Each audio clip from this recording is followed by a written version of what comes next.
करवा चौथ व्रत कथा। एक साहूकार था जिसके 7 बेटे और 1 बेटी थी। सातों भाई व बहन एक साथ बैठकर भोजन करते थे। एक दिन कार्तिक की चौथ का व्रत आया तो भाई बोला कि बहन आओ भोजन करें।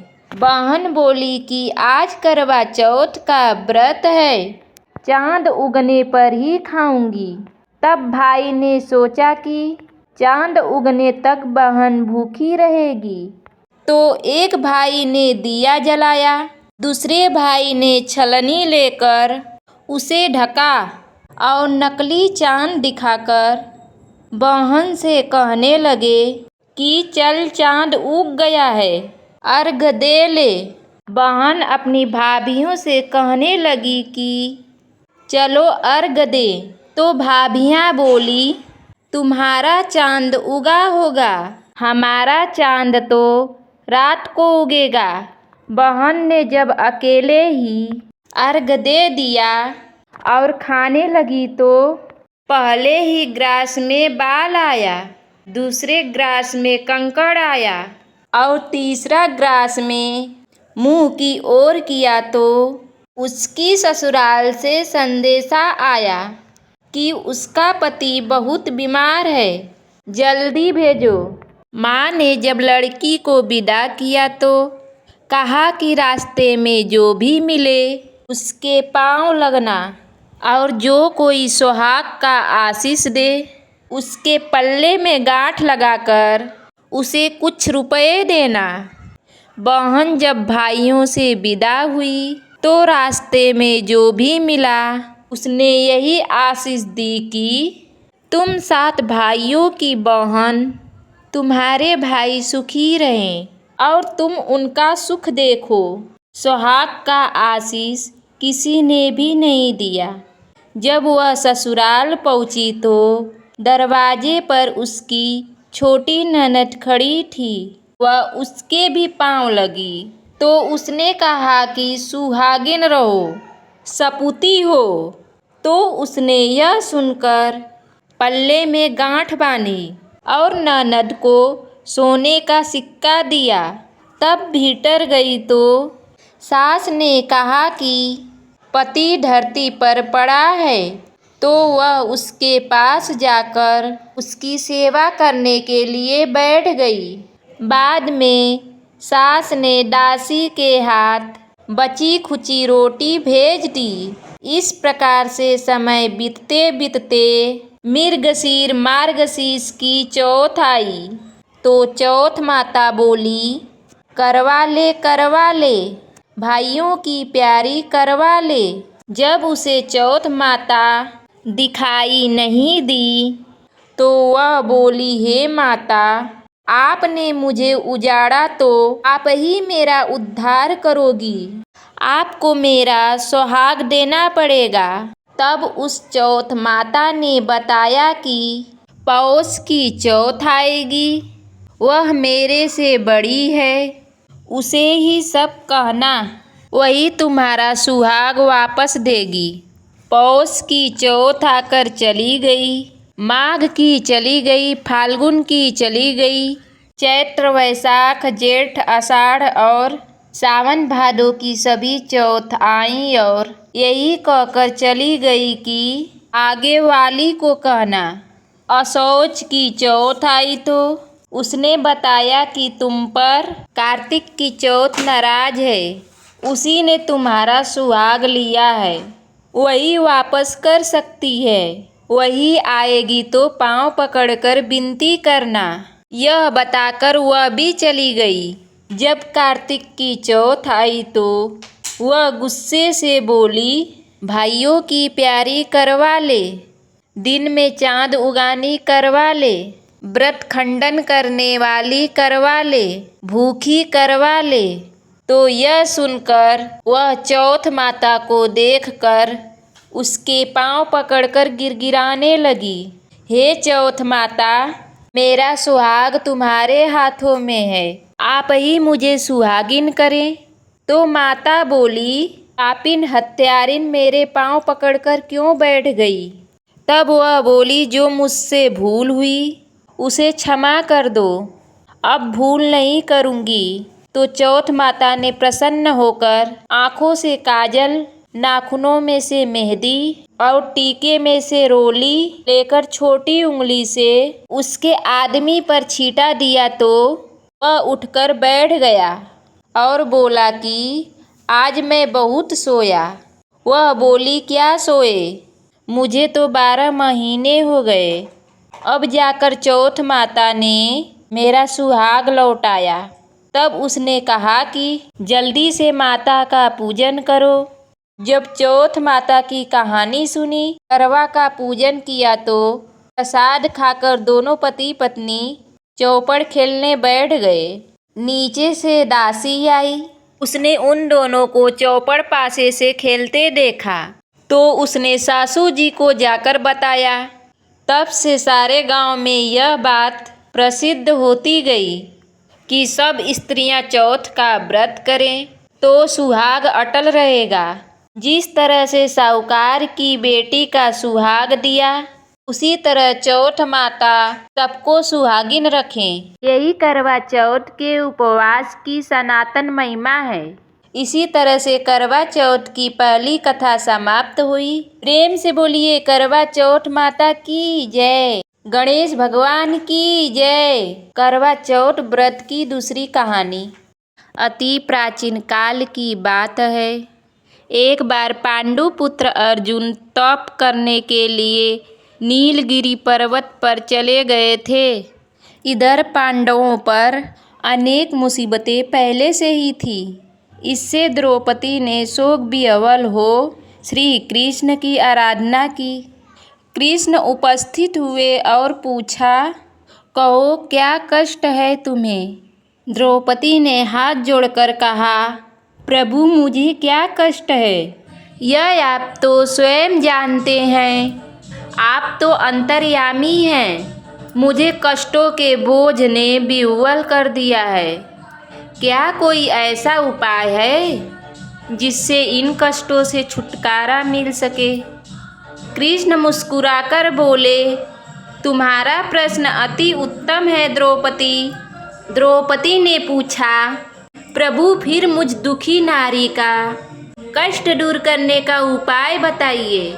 श्री कृष्ण बोले, यही प्रश्न एक बार पार्वती जी ने शिव जी से कर दिया था। तब शिव जी ने करवा चौथ व्रत का विधान बताया था। द्रौपदी बोली, फिर प्रभु करवा चौथ की जानकारी मुझे भी दीजिए और उसकी कथा बताइए। श्री कृष्ण ने एक पल सोचने के बाद कहा, दुख सुख को सांसारिक माना जाता है, प्राणी उसमें सदा ही लिप्त रहता है। मैं तुम्हें अति उत्तम करवा चौथ व्रत की कथा सुनाता हूँ, इसे ध्यान से सुनो। प्राचीन काल में गुणी विद्वान धर्मपरायण एक ब्राह्मण रहता था। उसके 4 पुत्र तथा एक गुणवती सुशील पुत्री थी। पुत्री ने विवाहित होकर चतुर्थी का व्रत किया, किंतु चंद्रोदय से पूर्व ही उसे भूख ने परेशान कर दिया। इससे उसके स्नेही दयालु भाइयों ने छल से पीपल की आड़ में झूठा चंद्रमा बनाकर दिखा दिया। लड़की ने अर्घ दे भोजन कर लिया। भोजन करते ही उसके पति की हृदय गति बंद हो गई। अब तो उसकी हृदय विदारक करुण चित्कार से सारा गांव घर कांप उठा। उसी रात्रि में इंद्राणी भूमि विचरण करने आई। तब ब्राह्मण पुत्री ने उससे अपने दुख का कारण पूछा। इंद्राणी ने बताया, तुम्हें करवा चौथ व्रत के दिन चौथ दर्शन से पूर्व ही भोजन कर लेने से यह कष्ट मिला है। तब उस लड़की ने अंजलि बांधकर विनय की कि इससे मुक्त होने का कोई उपाय बताइए। इस पर इंद्राणी ने कहा, यदि तुम विधि पूर्वक अगली करवा चौथ का व्रत करने का वचन दो तो तुम्हारा पति पुनः जीवित हो जाएगा। कन्या ने ऐसा करने का वचन दिया तो उसका पति स्वस्थ हो गया। अब तो उस कन्या ने वर्ष भर की प्रत्येक चतुर्थी का व्रत शुरू कर दिया और अनंत अखंड सुहाग प्राप्त किया।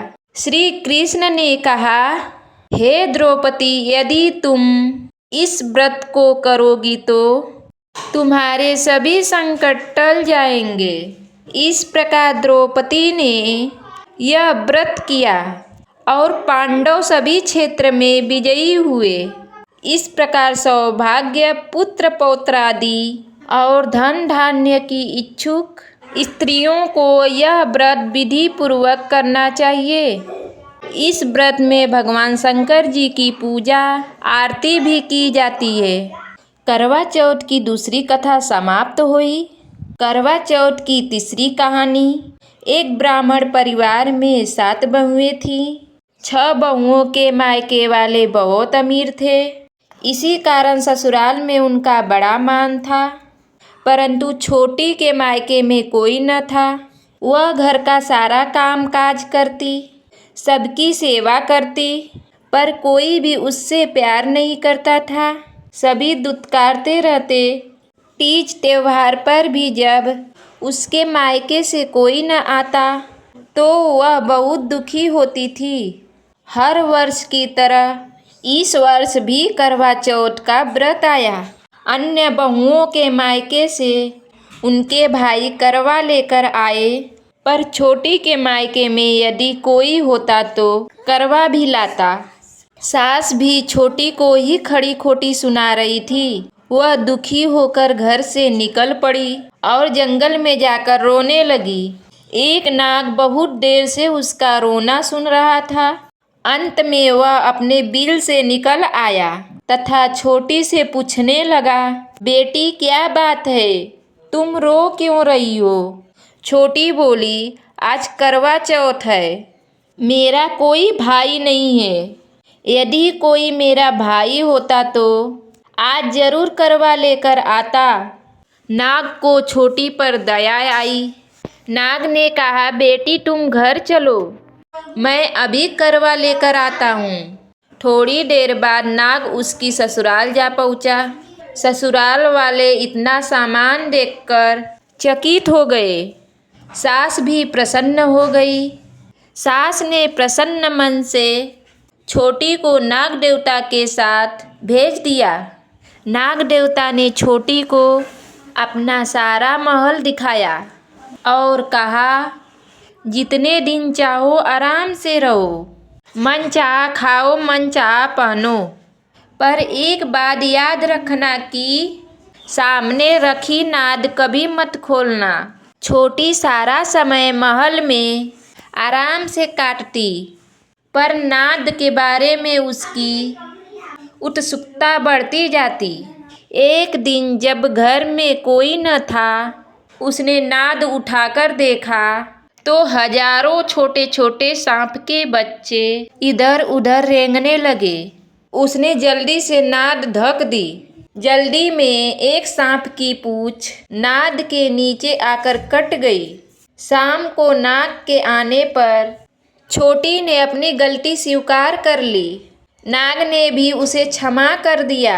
जब छोटी ने ससुराल जाने की इच्छा की तो उसे धन रत्न आदि देकर विदा कर दिया। छोटी की ससुराल में अब उसकी बड़ी इज्जत होने लगी। उधर जिस सांप की पूंछ कटी थी उसे सब बंडा कहकर तंग करते थे। एक दिन उसने अपनी माँ से पूछा कि मेरी पूंछ कैसे कटी है। माँ ने कहा कि छोटी के नाद उठाने और जल्दी से रखने में ही तुम्हारी पूंछ कटी है। तो वह बोला कि मैं छोटी से बदला लूँगा। माँ के बहुत समझाने पर भी वह एक दिन चुपचाप छोटी के घर जा छुपा और मौका पाकर उसे काटने की सोचने लगा। वहाँ छोटी और उसकी सास में किसी बात पर बहस हो रही थी। तो छोटी कसम खाकर कह रही थी कि मैंने ऐसा नहीं किया। वह कह रही थी कि मुझे बंडा भैया से प्यारा कोई नहीं है। उन्हीं की कसम खाकर कहती हूँ कि मैंने ऐसा नहीं किया। बंडा ने जब यह सुना तो सोचने लगा, जो मुझसे इतना प्यार करती हो, मैं उसे ही काटने आया हूँ। वह चुपचाप घर चला गया। माँ ने पूछा, ले आए बहन से बदला? वह कहने लगा, माँ बहन से कैसा बदला? तभी से बंडा भाई व छोटी बहन हुए। अब भाई प्रतिवर्ष चौथ के दिन बहन के यहाँ करवा लेकर जाता। वह बहन बड़े प्यार से करवा चौथ का व्रत करती। इस प्रकार से तीसरी व्रत कथा पूरी हुई। चौथी व्रत कथा की कहानी। प्राचीन काल में करवा नाम की एक पतिव्रता स्त्री अपने पति के साथ नदी किनारे एक गांव में रहती थी। कार्तिक मास के कृष्ण पक्ष की चतुर्थी चौथ के दिन उसका पति नदी में स्नान करने के लिए गया। स्नान करते समय एक मगरमच्छ ने उसका पैर पकड़ लिया। वह करवा नाम लेकर जोर जोर से अपनी पत्नी को पुकारने लगा। आवाज़ सुनकर उसकी पत्नी दौड़ कर आई और उसने मगरमच्छ को कच्चे धागे से बांध दिया। मगरमच्छ को बांधकर वह यमराज के यहाँ पहुँची और यमराज से बोली, भगवान, मगरमच्छ ने मेरे पति का पैर पकड़ लिया, अतः पैर पकड़ने के अपराध में आप अपने बल से उस मगरमच्छ को नरक में ले जाओ। यमराज ने कहा, अभी मगरमच्छ की आयु शेष है, अतः मैं उसे नहीं मार सकता। इस पर करवा ने कहा, यदि आप ऐसा नहीं करोगे तो मैं आपको श्राप देकर नष्ट कर दूंगी। यह सुनकर यमराज डर गए और उस पतिव्रता स्त्री करवा के साथ जाकर मगरमच्छ को उन्होंने यमपुरी भेज दिया और करवा के पति को दीर्घ आयु प्रदान की। हे करवा माता, जैसे तुमने अपने पति की रक्षा की, वैसे सबके पतियों की रक्षा करना। इस तरह से करवा चौथ की चौथी कथा समाप्त हुई। तो प्रेम से बोलिए करवा माता की जय, गणेश भगवान की जय।